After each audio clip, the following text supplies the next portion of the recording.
jiya an ce wani yaro ya yi rubutu ya zagi manzon Allah Sakkwato ya yi rubutu ga Facebook ya faɗi maganganun da ba su da daɗin faɗi game da annabin rahama kuma cikin Sakkwato nace a maka yayi kure ai ba Sakkwato ake irin wannan shiga taka mu kashewa mu kai mu akan manzon Allah iya kan mu kashe don haka ba Kano bace Kano yan kasuwa ne shi yasa kaga an ce ma manzon Allah dan luwadi an tsaya ana jayayya an ce ma manzon Allah kwarto an tsaya ana mu na kashewa mu kai wallahi kwadda ma manzon Allah mu iya kamar shi mu kashe Allah ya gafarta mu wani yaro naga wani bawan Allah jiya ga Facebook yace wai an ce mahaukaci ne yace to ai mu ma mahaukata ne ai iyaka hankalin mu kai a taba annabi ana taba annabi mun zama mahaukata wagga ita ce magana ta gaskiya Allah shi muku albarka sakwatawan shehu duk wanda ya kalli Facebook da sauran social media da irin wanda an ka hito kwarkwata an ka ta gidan sarkin musulmi ya nuna sakkwata suna nan bisa ga tarbiyyar da dan hodiyo yayi musu don haka Allah shi muku albarka da an sakai ku kashe shi magana bai da hankali bata taso ba to bai da hankali duk bai da wanda yaka zagi sai manzon Allah mu ma bamu da hankali an taba annabi don haka duk irin mu bai da hankali bamu da an sakai ku kashe shi kuma ba shi da duk wanda ya taba manzon Allah ku kashe shi bai da hukunci ko belle ya bai taba manzon Allah bai da hukunci illa kisa musulmi in ya zagi manzon Allah ko ya ce ya tuba wannan tuba ta tsakani ne da Allah amma dai sai mun kashe shi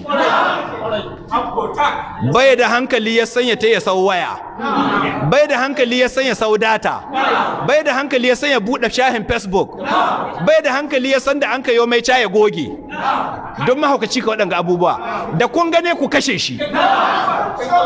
an sa kai ku kashe shi kun ba shi ɗaya ba ku taɓa manzo Allah ku kashe shi babu wani hukunci ga zagin manzo Allah illa kisa in ka tubo wannan tsakaninka da Allah can in ya ga dama ya ga amma dai muna an ce mu kashe ka ku taɓa manzo Allah ku kashe shi kada ku tsaya faɗa ma hukuma a kashe ɗai in ce ba an ce ba ɗaukar doka a hannu to ci ko mutum an ce ya laifi ga hannu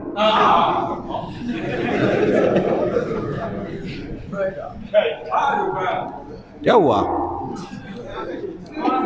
haji babu wani hukunci ba wani tawili da wani zai da ka zagi manzo Allah hukuncin kisa ko limamin Makka ya zagi manzo Allah hukunci ne kisa balle wani dan iskan banza don haka ku yi tsayin ku nan tarbiyyar nan da Shehu Dan Hodo yayi muku mu alhamdulillah kakanninmu mujahiduna ne kuma jihadin yana nan cikin zukatanmu in kana son ka san mujahiduna muke taba addini ha gani taba addini don haka ga babu wani babu compromise is uncompromising taba manzo Allah kisa ne mun gama da wannan ko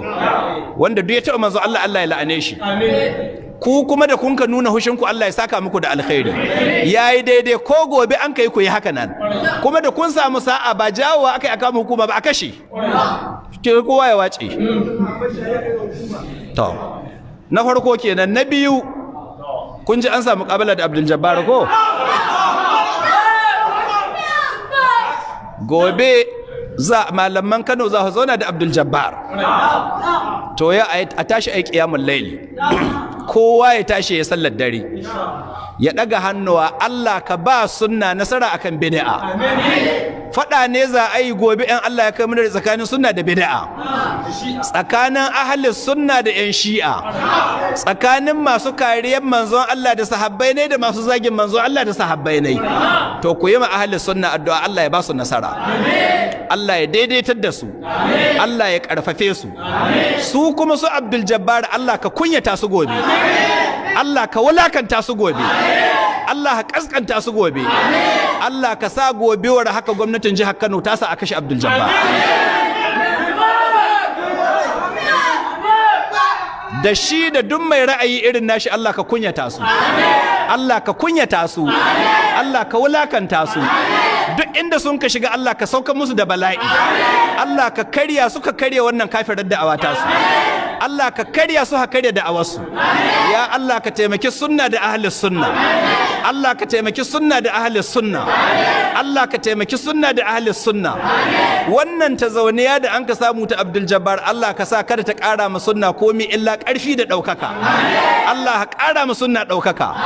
Allah ka ƙara ma sunna kwarjini. Allah ka ƙara ma sunna ƙarfi. Allah ka ƙara ma sunna magoya.